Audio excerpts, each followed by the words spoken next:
starting on. Often people ask me, in 2 days will I trade like you, and in 2 days will I become consistent? No. It's like saying that by studying physics in class 8, will I become physicist? Probably not. So a lot of experience has to go after you know it superficially. The setups, etc., everything I can explain to you in 2 hours.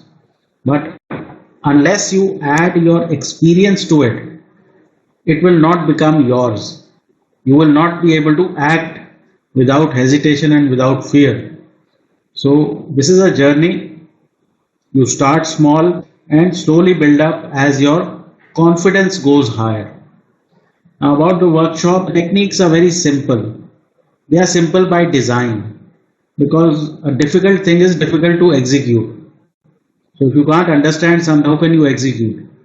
So, the idea is to make it simple, and simple in the sense that there is no opinion involved here, which means, like on a stock, often the objection people have on calls is that two analysts are saying buy, two are saying sell.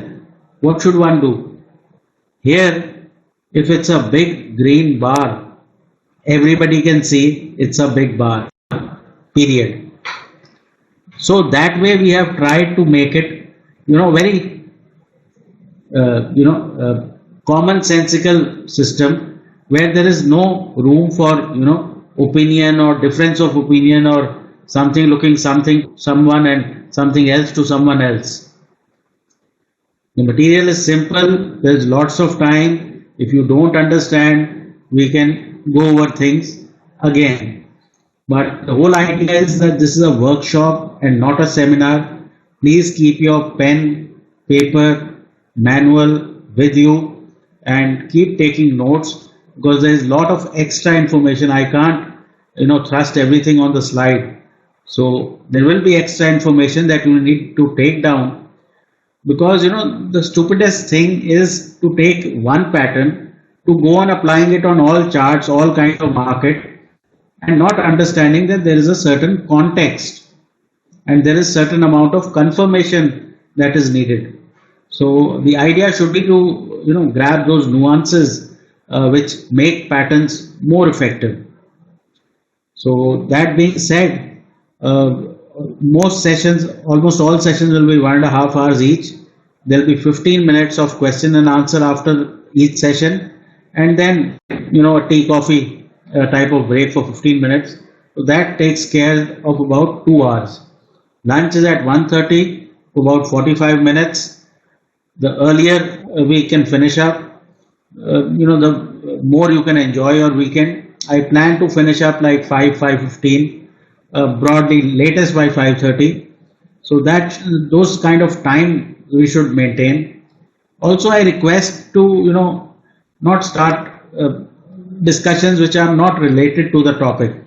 We are doing technical analysis and trading the way I do it. This is not a general technical analysis workshop. This is what I do, what works for me. Now, somebody may have a trading system where the entry works for him. Okay, fine, do your entry, take my money management, take my trade management. So, in life and in trading, you take something and improve your current system. Nobody is saying you throw away your system, but there could be missing parts. So those can be easily replaced with taking things from me. Okay, now day one agenda is first we discuss trading psychology. I think because of Facebook etc., people now know how important psychology and trading psychology in particular is. I have seen the best technicians, the best Gyanis of the market fail because they didn't have the right psychology. So unless you can think about this business in a proper manner, you will not be able to succeed. You may know everything. This is not a CBSE exam. Unless you can execute, you won't be able to, come out ahead. And the problem here is that you need a different mindset than you've had till now in your education and in your profession. The second thing is money management and some kind of trading plan. So I'll show you how I do money management and what sort of trading plan I like to follow. Then post lunch we'll start with the buy and sell events. What are those particular events which trigger a buy? Where should the stops be placed? All that will be taught. Today broadly we'll be discussing intraday individual stock futures trading. The bank nifty will be the first topic tomorrow.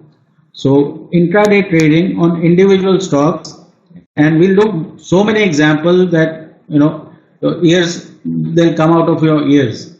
So the idea should be to have a look at all examples and then tell me what you haven't understood. And the beauty is that since I have done this for a long time, I will tell you what to look for after the pattern has been made. Why? Because patterns have failure rates. So important to know which patterns are not moving perfectly. Day 2, which is tomorrow, we start with pivot theory and then we get on to bank nifty intraday trading. The third topic after lunch will be swing trading. Now swing trading is only one session. Why? Because greed and fear is the same on all charts. It is same for 5 minute, 15 minute, 1 month, 3 months, 1 year. The bars are exactly the same. And then we'll do some investing for traders.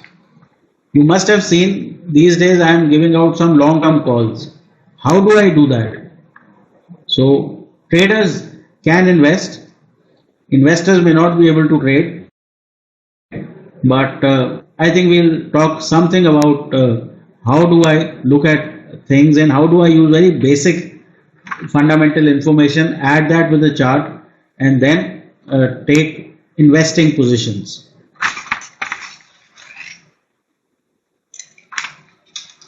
So this is day 1 agenda. This is day 2 agenda. Now everybody learns from somebody, and in trading there are no proper schools, and everybody gets mentored by someone.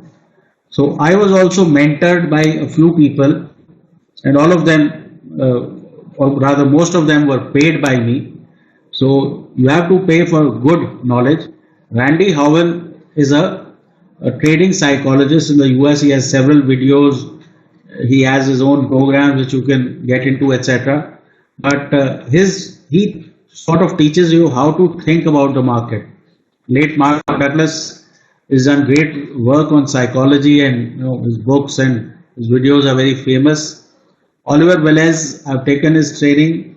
I think he's market maker of Nasdaq and has his proprietary practice now. He's one of the masters of intraday trading in individual stocks. Frank Ochoa, he is the pivot boss. I've taken the pivot theory for him, particularly for Bank Nifty. And Van Tharp, we all know, he has several books and he's an expert on money management. So everybody has a system where he's taken something from somebody else and made his own system which suits my personality. Now, what are the learning objectives of this 2-day, workshop? What do you hope to achieve after that? You should have an idea of how to think about the business, how to maintain your psychology, learn how to do proper risk management, because particularly in futures, people do go bankrupt. You people must have seen recently, people lost 50% of their money on mid caps. Why? Because they didn't know when and how to exit. They didn't have any stop. They didn't know what they are doing. So they are now down 30 to 50%. Trade location. Where should a trade be taken? What should be the precondition? Buy and sell events. What is that particular you know, bar pattern which should be taken as a buy or a sell event. And finally, trade management. Very important that you make your profits large. If you don't have large profits, then in this country trading costs are huge. You have STT, you have income tax, and literally 250% sometimes can be paid in income tax plus STT. So make your profits large, keep losers small, and large losses obviously should be avoided. So all of this are the learning objectives that we hope to achieve over the next couple of days. Now let's start with trading psychology. Why is it important? According to me, psychology is important for everybody. Why? You people must have seen that 95% of the people are basically getting by life, or life is getting by them. Only 5% of the people are really successful, and whatever they touch, it becomes successful. Now, as they say that the cards are dealt almost the same to everybody. Some have good cards, some have bad cards. So it's how you play your cards that is important. Now, why do I compare trading to a sport? See, in my view, trading is similar to a sport, because in a sports match, one match is not important. Like Virat Kohli, if he gets out at single digit in both innings of a test match, that counts for nothing. It can happen. But over 100 matches, his average is important. So similarly in trading, one trade anybody can be successful, one trade anybody can be unsuccessful. So there is an uncertainty of outcome. 99% people fail in trading because they are looking for certainty in an uncertain business. The man who accepts he does not know, I think, knows much more than the man who thinks he knows. You don't need to know A. B. Each individual outcome is not important. Mentally strong individuals win. Some of you who are as old as me, 40, 45, you would have seen in the 80s, West Indies dominated cricket. And, we were almost perpetually 90% we were losing to West Indies. Why? Because they were mentally stronger. They had maybe some better skills, but basically they believed they could win, and we always went in with a defeatist strategy. Then 90s came, Australia became dominant, and they had very mentally strong people, and you could get 5 of them out and they would still make 300. So mentally strong individuals win in trading, and mentally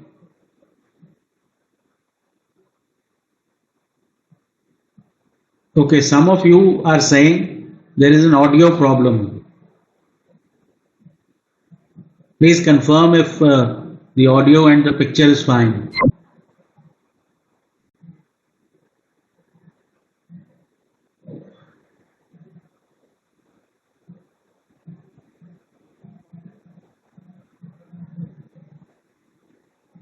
Okay, then I am assuming whoever has a problem is probably, is a specific problem.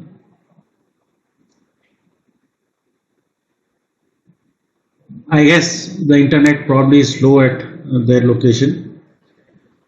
Also, now if I ask people how to play forward defensive, cover drive, square cut, everybody, almost 90% of the people will know how to play these shots. But if I send them in a stressful situation in a match, will they be able to play? So they know those strokes superficially.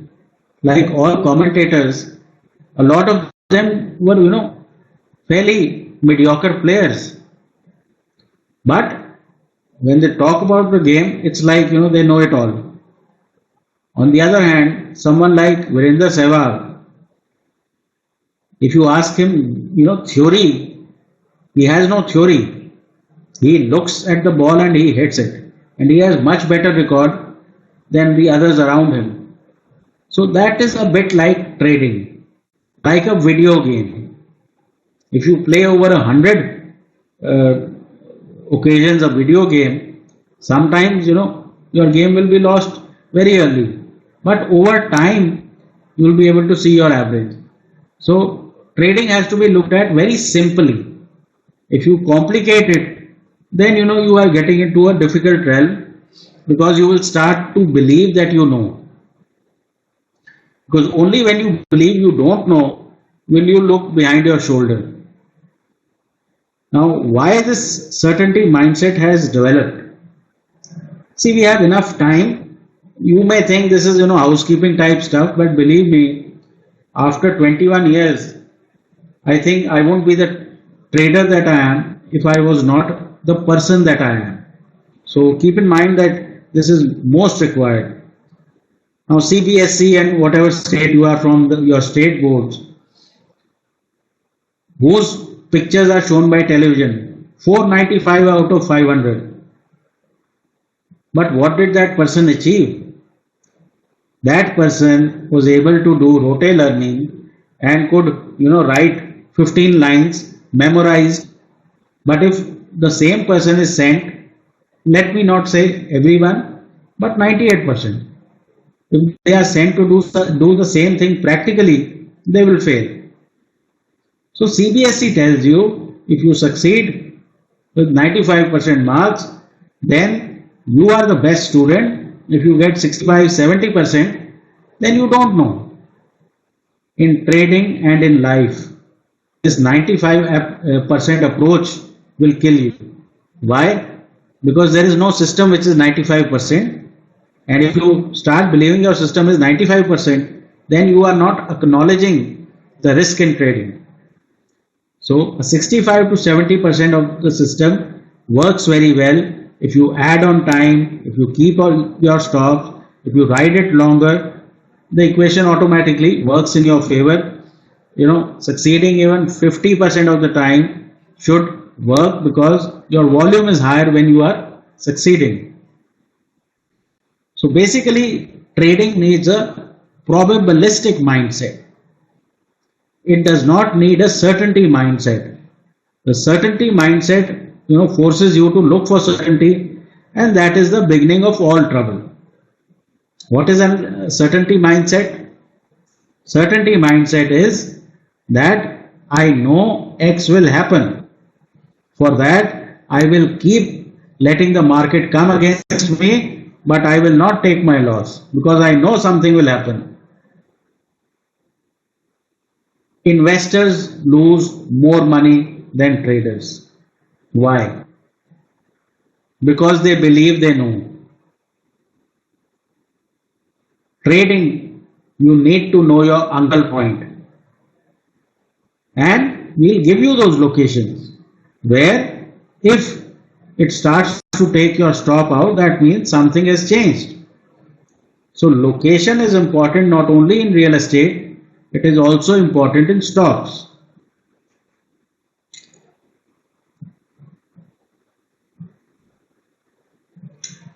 Now let's talk about some fears of trading. We just discussed the first one, the need to be right. A lot of people have this burning need to prove to their friends, family, that whatever they said happened. In my time, a lot of astrologers made a living saying that I predicted in 1984 Indira Gandhi will die. I predicted this in 1978. But they count the predictions that were successful. So human nature is always intrigued by the person who knows, and those people, because one of their prediction is right in 10 years, are then called market gurus. I don't appreciate that term. Why? Because the best guru knows that he does not know. Recently, we saw what happened with NCLT cases. Recently, we heard people say there is no risk in the market. What happened? Immediately 3 months later, the stocks are down 50%. So, need to be right is a problem area. If you love to be right, then this is a wrong business for you, because here you need to assume you are wrong till the market proves you right. Now, everybody may not have all the fears of trading. So you have to identify which particular problem do you have. Now let me tell you my problem. I think I am a little, impatient and aggressive person by nature. So what happens is that in life and in most of my businesses, I'm very successful. Why? Because I think of something and I execute and I go hammer and tongs. So within this, 6 months, I think we've trained almost 400 people. We have one workshop next weekend also. Great. But when you take the same attitude into trading, when the market is good and you go, hard at the open, you get rewarded. But when market is sideways, the same approach can be lethal. So I know what my problem is, and hence I can control my weakness. The impatience, the aggression needs to be tempered in trading. Similarly, what's good can be used by you, and what is not so good about you, you should be aware so that the downside can be protected. Fear of losing. There's a person I know, basically, the negative mindset that they had some loss somewhere in their lives, and now whenever they are in a profitable position, they fear losing so much that they tend to, cut position too early or keep hanging on to a losing position, thinking that if I hold it long enough, it will become profitable. You must have heard this on television. But if the person is long-term investor, no problem, let him lose. For long-term, everything will be fixed. Remember pharma stocks? DLF, somebody bought long-term at 1200, 10 years back. Sun Pharma people bought at 1200. So, time does not fix anything. So you are much better off if you don't have the fear of losing, and if you have the fear of losing, cut down your position till you can sleep well.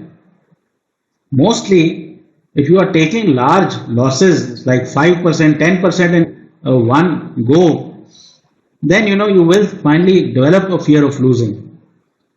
See, losing has to be seen very philosophically. That a losing trade gives you important information for the next winning trade. Why will your stock get hit? Because there is something you are not looking at. Losing is a cost of doing business.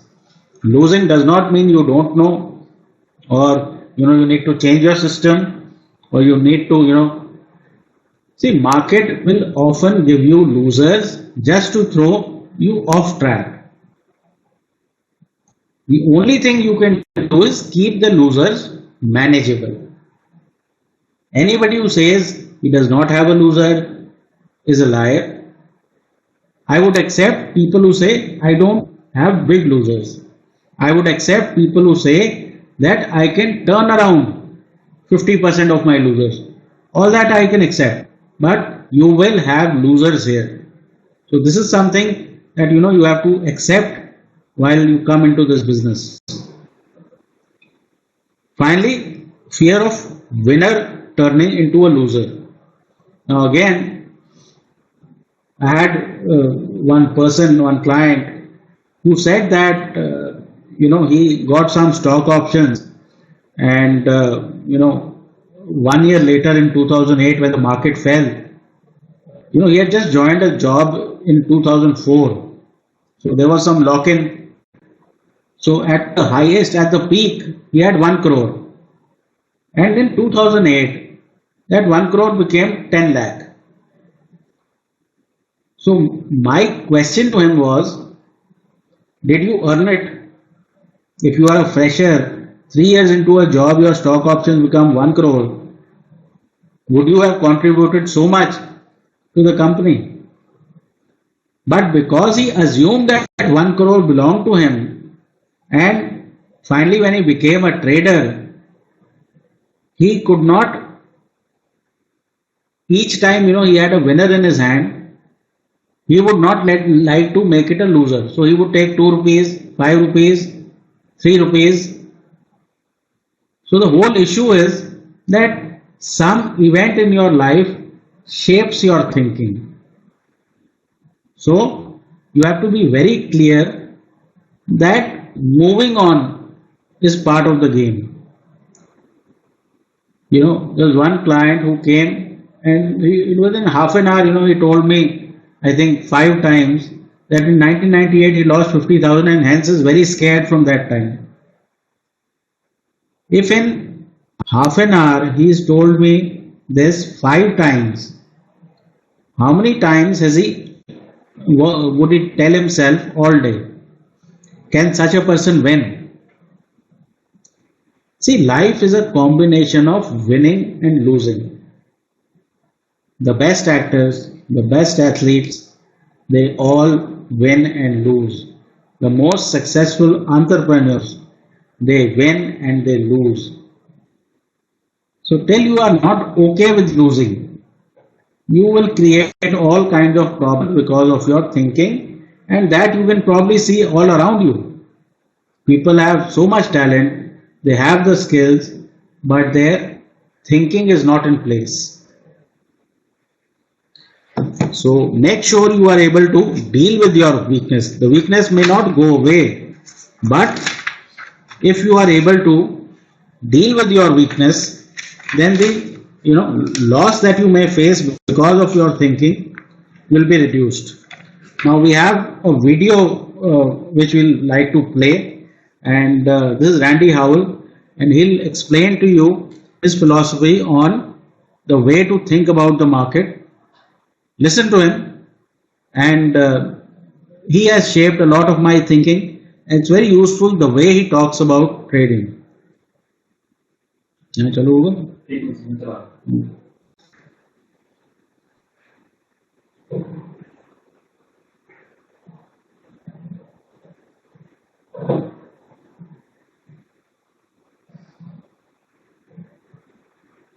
If you can't hear him properly, please let us know.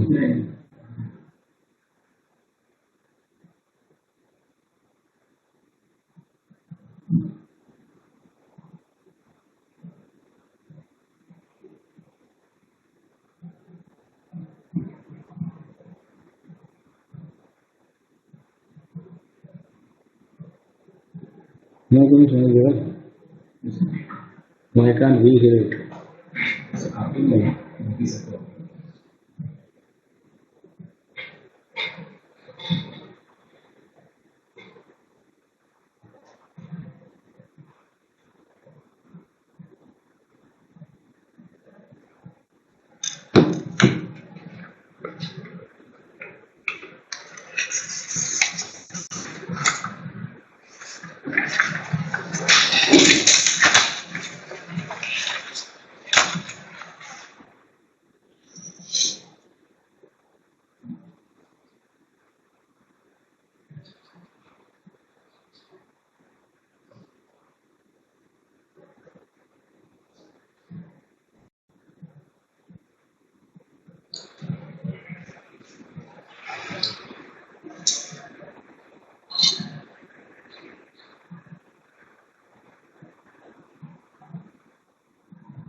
feeling of knowing that you're almost there, that you can literally feel prosperity is just right around the corner.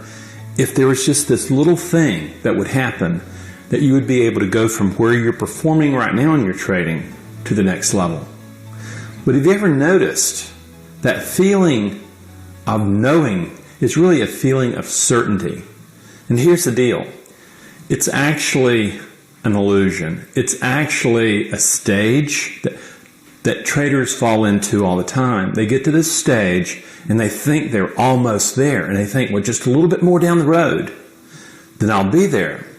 But what they don't realize, that stage is not almost there. It is a place where they're stuck. In fact, the biology, here's the deal, friends, and this is the stuckness that happens for a trader in the feeling of certainty. The feeling of certainty produces a sense, a knowing that you're certain that you're almost there, despite that your trading account's showing you evidence to the contrary. You know you're almost there. You can feel it. You know it, but you don't. The evidence, okay, from your trading account is saying you're slip sliding away. It's not happening. The closer I'm getting to this, the more I slip slide away from it. And yet there's that feeling you can't shake of knowing. That's the point. This is when two worlds collide. The world of knowledge and the world of performance. Because what's happened is that technically, after several years, you become technically a very good trader. You know how to trade in the classroom, okay? But the problem is when you apply that knowledge under pressure of risk and uncertainty, you discover something, is that the feeling of certainty, the feeling of knowing how to trade, suddenly disappears.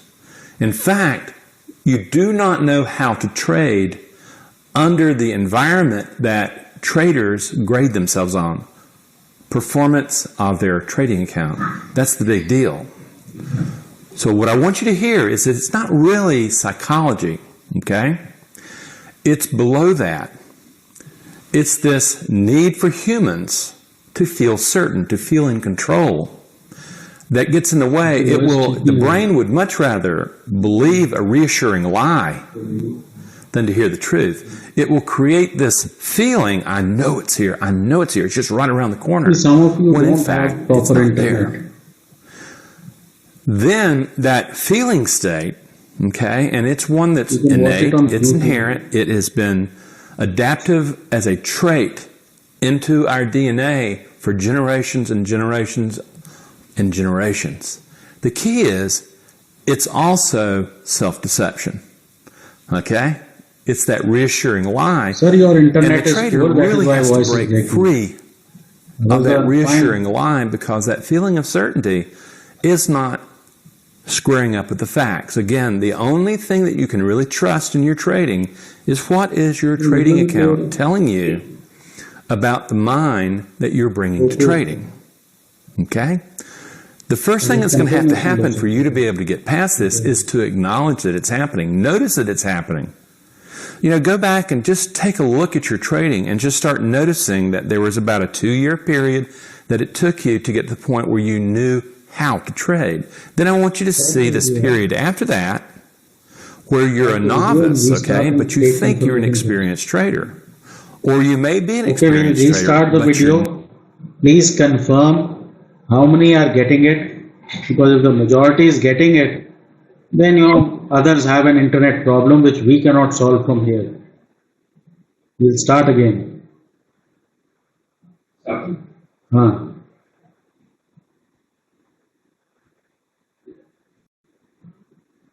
Those who are getting it, please bear with me, watch it again, because I just want to have a show of hands. Feeling of who all are getting it properly. There, the rest will need to figure it out. Literally feel prosperity is just right around the corner. If there was just this little thing that would happen, that you would be able to go from where you're performing right now in your trading to the next level. But have you ever noticed that feeling of knowing is really a feeling of certainty? And here's the deal.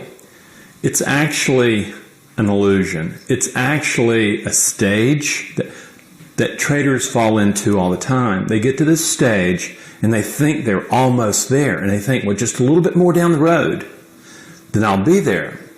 But what they don't realize, that stage is not almost there. It is a place where they're stuck. In fact, the biology, here's the deal, friends, and this is the stuckness that happens for a trader in the feeling of certainty. The feeling of certainty produces a sense, a knowing that you're certain that you're almost there, despite that your trading account's showing you evidence to the contrary. You know you're almost there. You can feel it. You know it, but you don't. The evidence, okay, from your trading account is saying you're slip sliding away. It's not happening. The closer I'm getting to this, the more I slip slide away from it. And yet there's that feeling you can't shake of knowing. That's the point. This is when two worlds collide. The world of knowledge and the world of performance. Because what's happened is that technically, after several years, you become technically a very good trader. You know how to trade in the classroom, okay? But the problem is when you apply that knowledge under pressure of risk and uncertainty, you discover something, is that the feeling of certainty, the feeling of knowing how to trade, suddenly disappears. In fact, you do not know how to trade under the environment that traders grade themselves on. Performance of their trading account. That's the big deal. So what I want you to hear is that it's not really psychology, okay? It's below that. It's this need for humans to feel certain, to feel in control, that gets in the way. The brain would much rather believe a reassuring lie than to hear the truth. It will create this feeling, I know it's here, it's just right around the corner, when in fact it's not there. Then that feeling state, okay, and it's one that's innate, it's inherent, it has been adaptive as a trait into our DNA for generations and generations and generations. The key is, it's also self-deception, okay? It's that reassuring lie, and the trader really has to break free of that reassuring lie, because that feeling of certainty is not squaring up with the facts. Again, the only thing that you can really trust in your trading is what is your trading account telling you about the mind that you're bringing to trading. Okay? The first thing that's going to have to happen for you to be able to get past this is to acknowledge that it's happening. Notice that it's happening. You know, go back and just take a look at your trading and just start noticing that there was about a 2-year period that it took you to get to the point where you knew how to trade. Then I want you to see this period after that where you're a novice, okay, but you think you're an experienced trader. Or you may be an experienced trader, but you're not a professional trader. The professional trader has gotten past this sense of certainty of knowing, this certainty of like, I feel like I know, it should be happening. What they've recognized is that the mind coming out of this brain right here is built for certainty. It is built for the illusion of certainty, even when certainty is not there. What the professional trader has done is they've moved beyond that. They have recognized that there is only an illusion of certainty, and that feeling of knowing has to be balanced against what the trading account's telling you. That's the key, is you have to get past the feeling of knowing. It's really interesting, in his book on being certain, a really great neurologist by the name of Robert Burton talks about this, and he talks about how powerful it is and how literally it's getting out of that bias that's so incredibly hard. In trading, there's no choice. In real life, it's so slow, you can stay in that certainty and make up all sorts of narratives, all sorts of stories and explanations that supports it. But in trading, the truth is that it happens so fast that your trading account is telling you point blank whether or not the fiction, the narrative, is actual factual or not. When it's not, you have to go, oh my God, okay, this is the certainty of feeling that I'm going to have to get beyond. Yes. Now, it will manifest as psychological stuff, like the feeling of certainty, the fear of the unknown, the fear of loss, that I'm going to make it, that grandiosity, that overconfidence, the fear of missing out on profits, all that stuff. However, it's rooted in this inherent biological position on your body, your brain wanting to be certain. It'd rather feel the feeling of certainty than actually be competent. That's what you have to come and get beyond.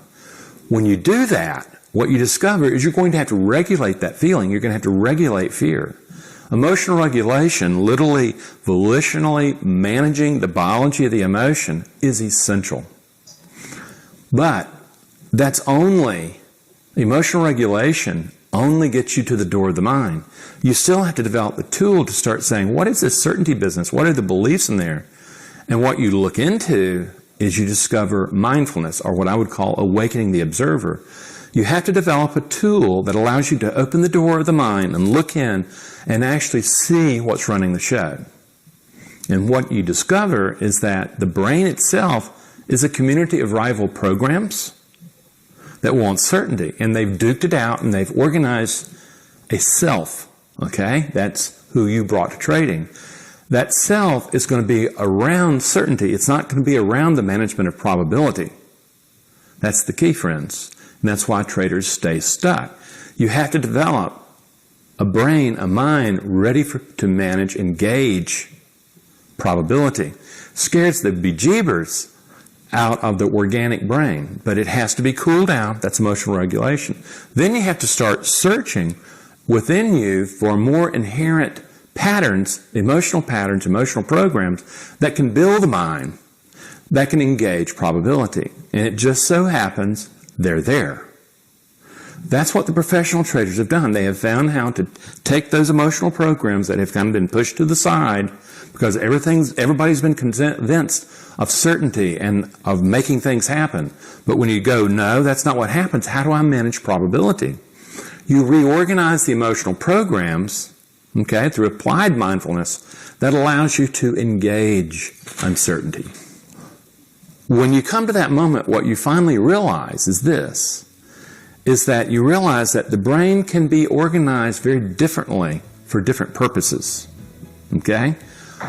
Initially, the mind you brought to trading was organized to survive in a whirl and to produce a sense of certainty. The mind that you're organizing for trading is different. It is being organized to be able to work with uncertainty and to think in terms of probabilities and let certainty go. So there you go, friends. What you're doing is you're building a mind that you're building a mind that allows you to manage the probabilities within uncertainty and become comfortable with it. That's what a professional trader can do that an amateur trader can't. Take care, and if you want to learn more, go to my website, do some reading, look at more videos. There's lots of stuff there, okay?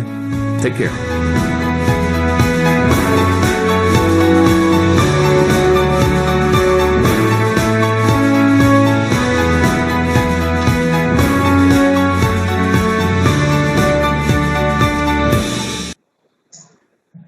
Okay, so basically what he says is that you need to develop a probabilistic mindset. See, a few of you are getting restless that I am not talking about how to look for stock movement. That is come in the course. I have to follow a certain system and I'll follow that. If you don't think about this business correctly, no matter how many workshops you attend, you will not make money. So, let's not hurry things up. You have to learn ABC before you can learn right. The next topic here is, what is the best way of becoming the right kind of person for trading? It is by becoming the right person in other things also.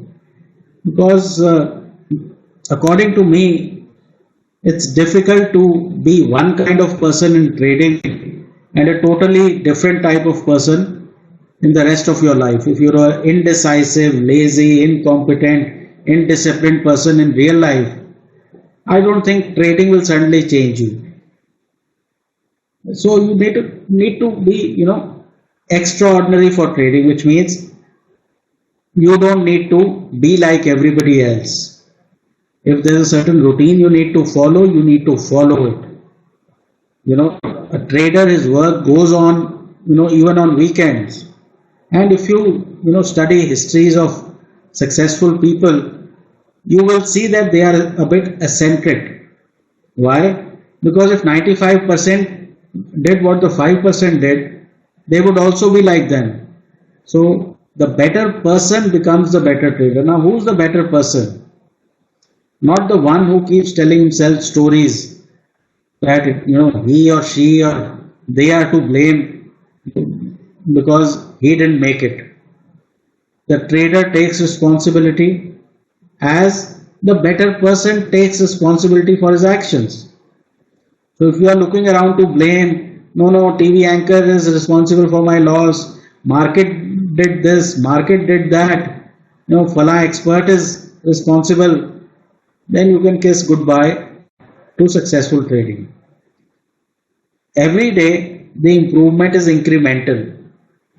The better person incrementally improves his diet, does some exercise, has a proper waking up time, does some reading. The same is needed for a trader. So the way I worked on this was that I became the person that I needed to become for trading in all my activities. Some people think I'm mad. That's good with me. So if you are the kind of person who loves to fit in, then you cannot develop that sort of discipline that you need to succeed in a performance discipline. This is where this business is different from, say, cooking, driving. See, if I know the recipe and I cook butter chicken 50 times, 50 times it will come out the same. Or, if I have to keep a driver and I take him, from here to, say, Connaught Place, 50 times, unless I am unlucky, I'll get there and come back. But in trading, if 50 times you do the same thing, chances are 30 to 35 times you succeed, about 15-16 times you fail, and you need to know or find out fairly quickly that it's not working this time. Not because there's something wrong with the system, because the person which had to buy after you did not buy. It's that simple. So the problem often is that you get betrayed by your system. Because when things don't work according to expectation, you start second guessing the system, the market, the news, etc., etc., etc. Okay. So similar to a better person, the better trader needs to cut bad trades, quickly understand what's going on, and similarly the better person cuts a bad business, cuts bad relationships. Like a bad trade does not become good time, a bad business also generally does not become good with time, neither do bad relationships. See, moving on is the attribute of a mentally strong person. Often people think mentally strong people hold on to their opinion. No. Mentally strong people change their opinion with time. People have great trouble with me. Sir, you change your position. So, I am not Arnab Goswami. See, foolish things like, general news debates, you should hold your position because you are not losing money. In an endeavor like trading, if the market's telling you are wrong, you better change your position or somebody is taking your money. Also, trader is an entrepreneur. An entrepreneur wins only 40 to 60% of the time. If you read the life stories of many of them, most of them failed in 6-7 businesses before they made it. The other similarity is that most of them were almost bankrupt when they started to make it, because that is when you become mentally strong. Generally, mentally strong people are not born in privilege. So important to understand that this is a business of uncertainty, as life is, as entrepreneurship is. Why are most people in our country not being able to become entrepreneurs? Because it's been drilled into us that if you fail, society will not accept you, you can't get married, this, that. Hence, neither are we good sports people, nor are we, entrepreneurs. And trading also comes to us with great difficulty because we are not able to accept uncertainty. Losing money means that we lose face. If you believe in all that belief system, even on television, often in soaps they'll show, somebody was in the market, he finally hung himself, he lost money, he lost his house, he lost his wife. But there are people who win. So you need to get out of this defeatist mindset to be able to make it.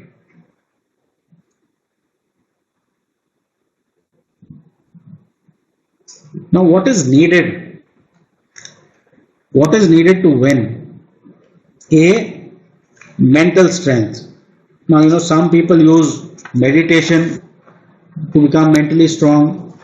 Other people use people like Randy Howell, etc., do his programs. But I think we are not wired properly for trading. So some sort of mental exercise, mental house cleaning needs to be done, because you have to be able to think straight to trade well. As you can see, you have 4 things written here, and any of them do not say analysis, prediction, PhD in finance or economics.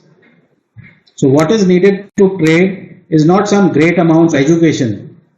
In fact, the best people to trade are 15-year-olds, because they have not been trained to not listen to their intuition, to not accept failure as part of life.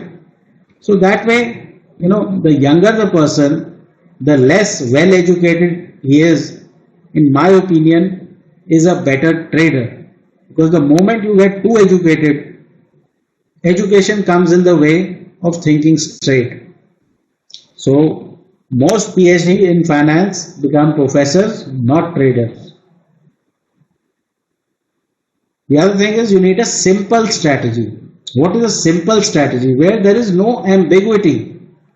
By the end of this program, if I show all of you one pattern, you should all be able to say the same thing. That is the kind of clarity that is needed. Good money management. As I said before, that going bankrupt in this business is not a very rare eventuality. So unless you are having a proper money management system where over the long run your system works out, I think that is what is more important. If you are betting half your account on one position, that is not trading, that is called gambling. Trading is a science. And finally, you need to have a probabilistic mindset. You believe that, okay, fine, I have some probability, some biases in my favor, and finally, I could be wrong as well. If I am right, I'll do my trade management, I'll follow the system, and if I am wrong, I'll cut it. The other thing, everyone has ego. What is an ego? Ego says, I will decide whether the position should be carried, it should be cut, whether a position should be taken at all. The problem is we cannot become good traders. Why? Because trading, we are emotional beings. People cannot take good trading decisions. So what you have to do finally is that to make a system where your entries are well defined, So the moment you see the right location, the right event, you take your entry, then you have a trade management system. So everything is decided by the system. You don't get in the way. If you can practice doing that, then when you win, you are large winners. When you lose because your stop is very clear, you are out. So your losers automatically remain small. If you are arbitrary, that one time I'll take 15 bucks as a loss, another time I'll take 50 bucks, then I'll take 2% profit. This way, trading as a business will not survive. So the idea should be that you run it as a business, not some adventure, not because you don't have anything better to do, etc., etc., etc. This is particularly relevant for ladies. Sometimes they think this is too easy and this they can do part time along with housework, this that. You are competing with people like me. So if you think this is some part time job and you can take it easy, then money will get taken off. I'm not being sexist. I'm just telling you that this is a highly probably world's most competitive market. If you don't have the skills, if you don't do the hard work, money will get taken from you. So take it with all the seriousness. Executing trade is very simple, but to have a system to follow it consistently will only give you consistent result. Winning in one trade, two trades is very simple. Okay, let's move along. See, this is Imran Khan, and I am particularly fond of him because he had great clarity when he was captain and really worked on his skills. The other thing is that he tells you what is the similarity between trading and cricket. Just remove the word cricket or bowling and replace with trading. The other thing is,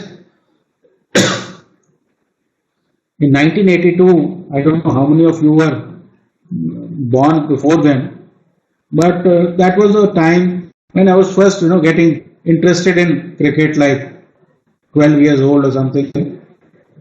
And, he made mincemeat of our batting in 82. We went to Pakistan. And, you still have his videos on YouTube. Just Google Pakistan India 1982. I think 40 wickets in 5 test matches. And we had batting lineup like, Gavaskar, Vishwanath, Vengsarkar, Mohinder Amarnath. I mean, on paper, we were the strongest. And, we had, these Hindi commentators who had gone with the trip. And they were, Indian commentators and Pakistani commentators. Pakistani spoke, I think, Urdu. And Indian commentator, I think it was Ravi Chaturvedi or somebody, he was doing Hindi. So after each wicket he took, he used to say that Indian batsman के ऊपर मनोवैज्ञानिक दबाव पड़ गया है. For many years I thought, what is मनोवैज्ञानिक दबाव? If you have 4 fielders around you, you get under so much pressure that you nick the ball. So if you see from that team, which had the most number of centuries and this and that, but never really won anything, to today where you have Virat Kohli, Dhoni, strong, mentally strong people, and suddenly your team has started to win. So that is what mental strength and not having mental strength can do. You can get bogged down by, Imran Khan, great bowler, or crowds. So that is where sports and cricket matches, because a lot of people, domestic cricket, they'll score 300, 500, but international cricket, they go out to bat and they're out 5 balls later. So very important to hear him out and to see how a person keeps working on himself and keeps becoming better and better with time. I think each time I am down a bit, I listen to his video and it works like a medicine to a battered psychology. You have bad days in the market. This is a good video to listen on those days.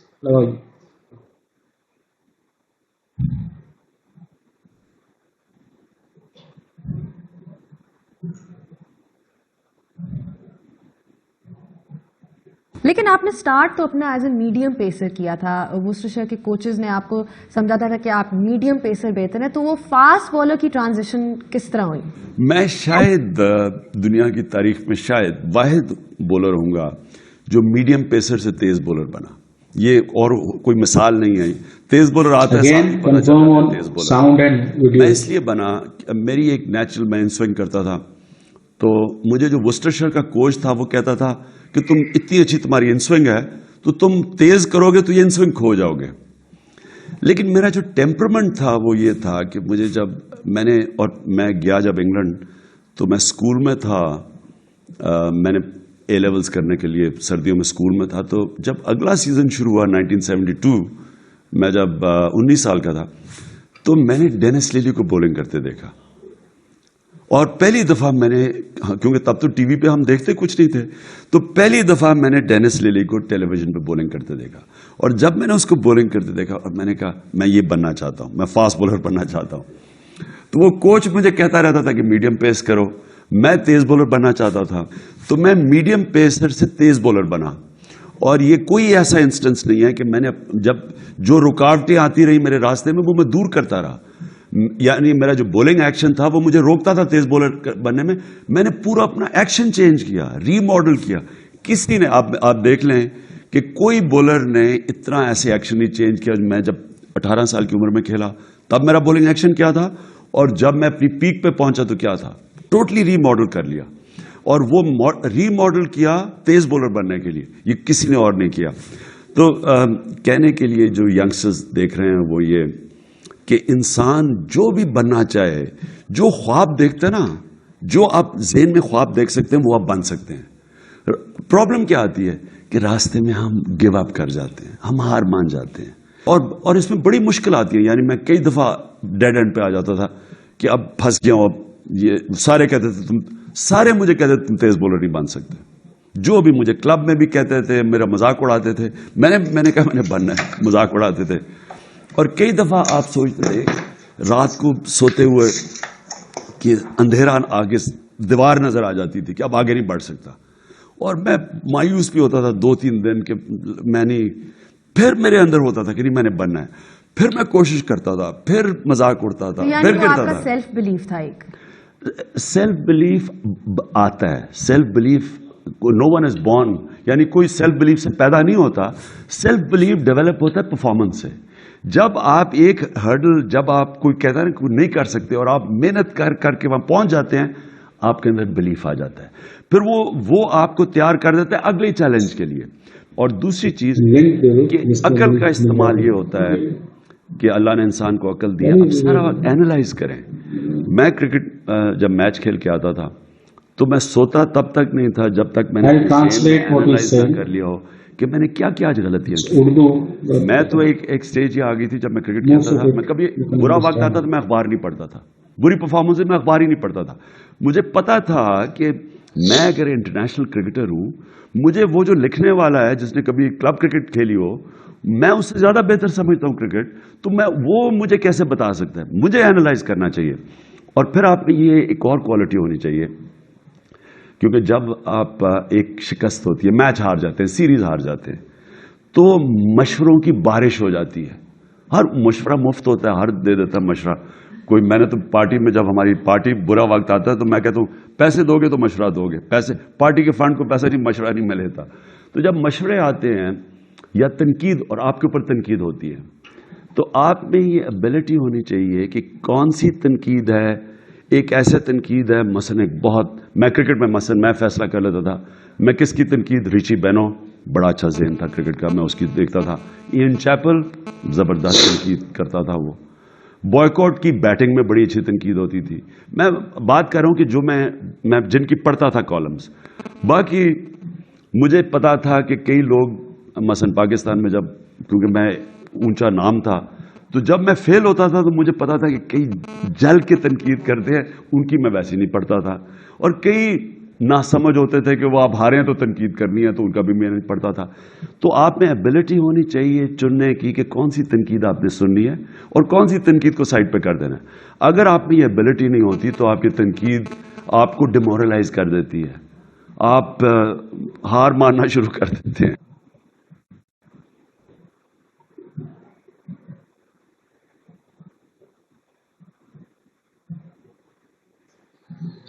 Okay, now basically what he's saying is A, whatever you can think, you can become. And often the problem people face when they make a goal and they are trying to achieve it is that they hit, walls, and they have to overcome that hurdle and make progress, but again they will hit the next wall. So the idea is incremental improvement but not giving up. I think this is most relevant to trading, because trading you will not get instant results. It's something like weight loss or gymming or sport, where slowly it builds up. So what he's basically trying to say is that there'll be a lot of failure before success comes in, and the only way to become successful is to keep working on your problems, keep becoming mentally stronger, and then results will start coming in. You have to grow from within.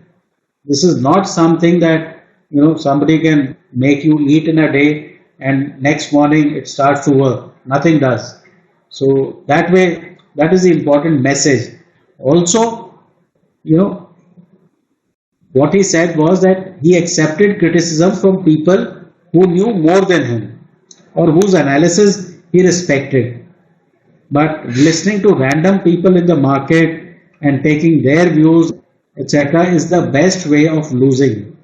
So don't listen to inexperienced voices or voices who have no record to show. So broadly, the idea is that if you want to become a good trader, you will have to solve several issues. It's not something that happens one fine day. Sometimes you'll find problem in your trade management system. At other times you'll find problem in the instrument that you are trading. So solve one problem at a time, and finally you'll be able to make it as a trader.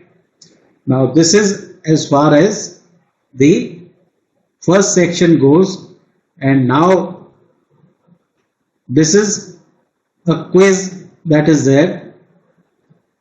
I am giving you 5 minutes. In 5 minutes, please type up what you think is more important. That is why it's a workshop. You'll have quizzes after each section.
Okay, if any of you want to ask questions, you can have a Q&A and then a 15-minute break.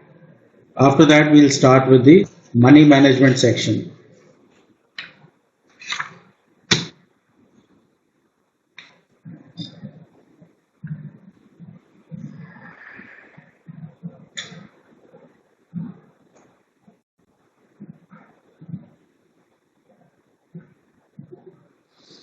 I doubt a strong method with weak psychology can be a winner, because the problem is the strength of the method is in execution. If because of weak psychology you cannot execute, then the matter is over. Whether it's the method is good or not, it doesn't matter.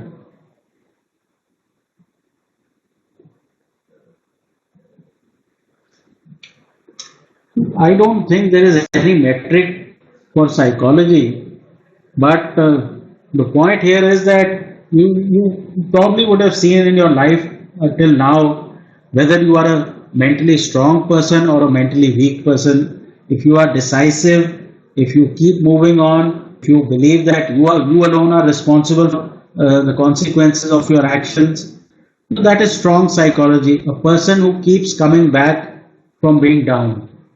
So that you have to assess which areas you are weak in. Everybody does not have totally weak psychology or totally strong psychology.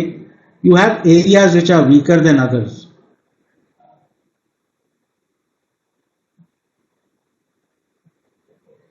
Well, I think psychology can be developed.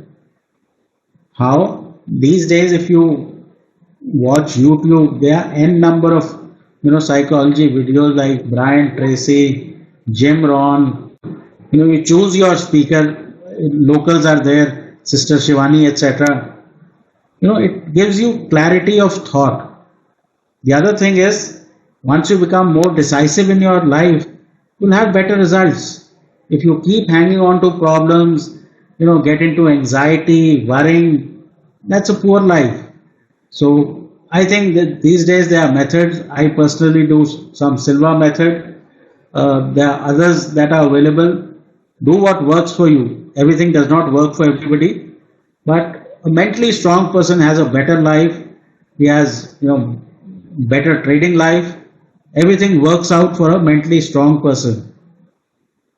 I have seen in the same house two people who have exactly same situation. Even my two dogs. The male dog has, he's lazy, complacent, just, kind of likes to lie down.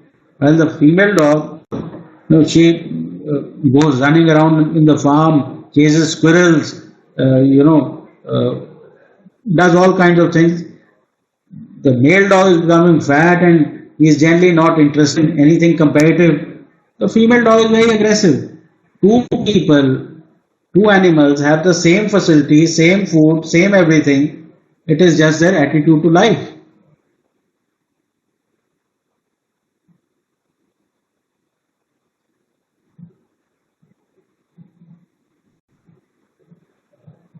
Well, basically, Silva method gives you a nice visualization tool.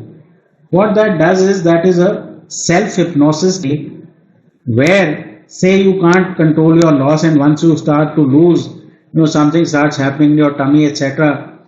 So in Silva method, if you go to a non-threatening environment, which means non-market hours, and you visualize that you've taken a trade and suddenly that same feeling starts to happen. And you tell yourself that I will not act in this manner, but I will act differently. If you do this for 30 days after training, you should be able to fix these sort of problems, because often all feelings start in the stomach. So once you know the feeling associated with your problem, that feeling you can make it go away. But obviously there are no exact answers. You have to find what works with you. Sometimes even taking professional help is not a bad idea. These days, given the number of suicides, yesterday that international chef committed suicide. Depression, mental health is a reality of our times. So any problem that even if you need help from somebody, it's worth solving. Silva method is available on Amazon. I think 4,000 or something. These days you get those DVDs or files, etc. Earlier there was a gentleman who used to take classes, but now everything has become online. If you Google Silva method, you'll get all kinds of details. it worked for me. Get something that works for you. And you may have to try out all three things.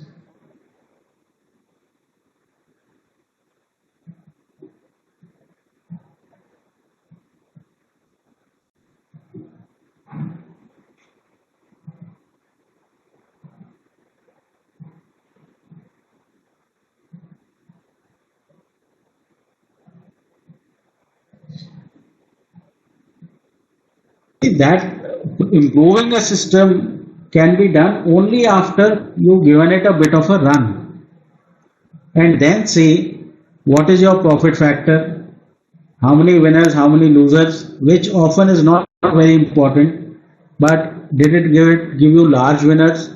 Were the losers very small? So that way, you have to assess how well the system is performing. Any system that wins 65-70% of the time should do fair enough, because you see, you have to leave some margin, which means that every system will have 4 or 5 consecutive losers and 4 or 5 consecutive winners. So the idea is it should be able to take when a market is changing phase from trading to trending or trending to trading. So that way, over a period of time, system performance can be seen. Back testing, I am not a big fan. Why? Because people use curve fitting, and because the market changed from the period they back tested on, results can be sometimes different. So the idea should be, if you get good consistency, a good number of points, the zeros can be added later on. I would not mind you people starting with one share. If you are successful for a week or 2 weeks, make it 2, 4, 8, 16, and in 6 months you will be at a good volume. So the idea is to first get the actions right.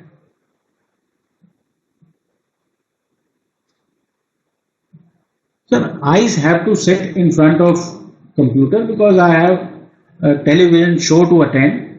But as you become more proficient, see, the idea is that you become expert in one style of trading in a particular time zone, so that you want to have the freedom that trading offers. If you have to sit like me all day long, it's not the freedom that you are looking for, but that will come with experience. Once you try out several things and see what suits your personality. Often people try to think that whatever I do will work for them. That's not how it plays out, because a lot of it depends on psychology. It's like if Rahul Dravid starts to play like Sehwag, he will fail. If Sehwag plays like Rahul Dravid, he will fail. So you have to find your sweet spot.